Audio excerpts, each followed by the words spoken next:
We asked kind of your fans to send us some questions, and I'm going to get them in, and some of them are better than I could have ever come up with. Nancy C. from Atlanta asks, which of your Grammy nominations was the biggest surprise and which means the most to you?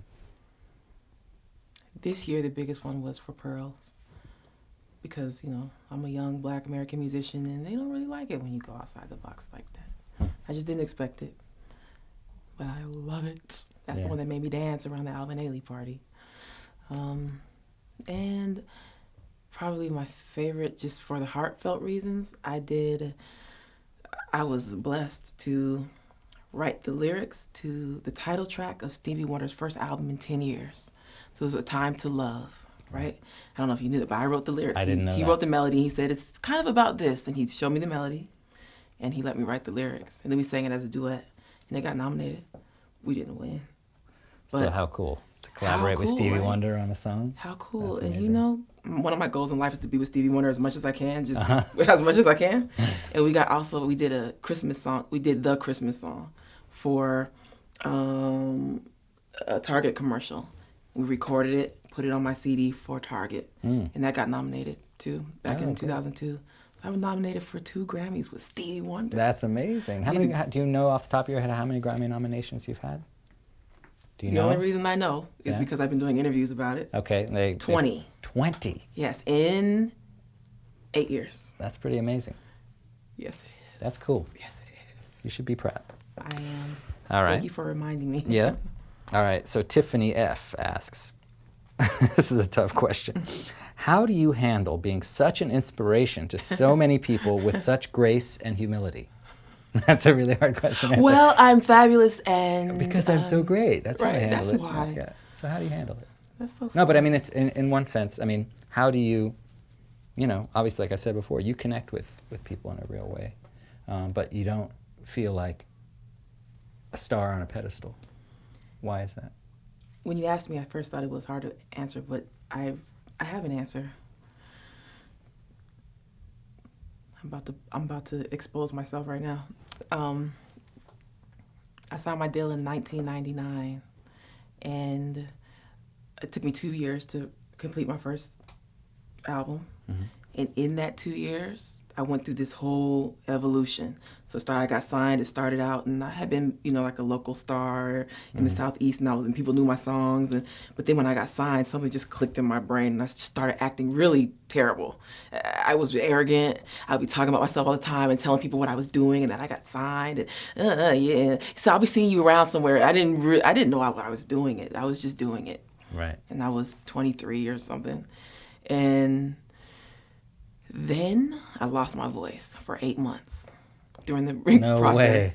For 8 months. My falsetto left, and then I didn't lose it like I couldn't talk, but it was just really out of shape. I couldn't get a nice chest voice. I lost it. Wow. For almost a year. And I remember, it was my 25th birthday. And that day and not only did I lose my voice, when I lost, Nona Hendricks from LaBelle told me that your voice is wherever you are. I met her during that time when my voice was gone, and she said, you got to work on your voice is wherever you are. You got to work on being happy in your perception of the world. And I looked at her like, yeah, easy for you to say. But then I thought, she's right. I remember my 25th birthday, I started feeling good again. I was like, something lifted or something. October 3rd was my 25th birthday. Wow. And my voice started coming back, and I did this little performance. There was like 20 people there. And I just remember being on the stage and being so happy. And once I was out of it, I realized that spiritually, I was getting on punishment. Wow. I was on punishment spiritually because I was acting crazy. And I had never had to work hard for anything yet. Because it always just, we want to sign you all over the place, and people just wanted me, and it was cool. I signed this deal, and then I had to work hard for something. Right. I had to work hard to get my voice back and to get my mind back, to get my heart back together, and that changed everything. So now even it's more of a privilege that people connect. It is an absolute privilege that people connect with my music like that. And it's funny because I'm only saying this because it's you, being like honest. I don't call it my music. I don't see it that way. I see it like if the spirits want to bless you with another song, you're blessed. Because you don't know if you're ever, I feel like I don't know if I'm ever going to write another one. And when I do, I'm like, I wrote a song. I wrote another song. Yes, okay. You know, it feels like that. And for somebody to say, I play this for my kids at school or the girl I met today, like I live the best life ever because I get to do all that through music.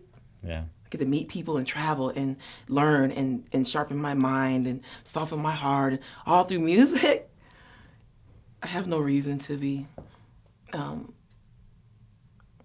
arrogant. I have no right. I have no right to be. I have no right because it can all go away. We all know people who have lost their voices. Yeah.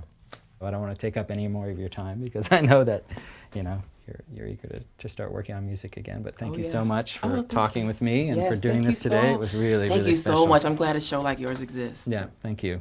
Because your show existing made my dreams come true today. For real. We're going to quote you on that. Yes, please. You can. He can. Music Voyager Make my makes dreams India.Arie's dreams come true. Yes, thank you so much. Thank you.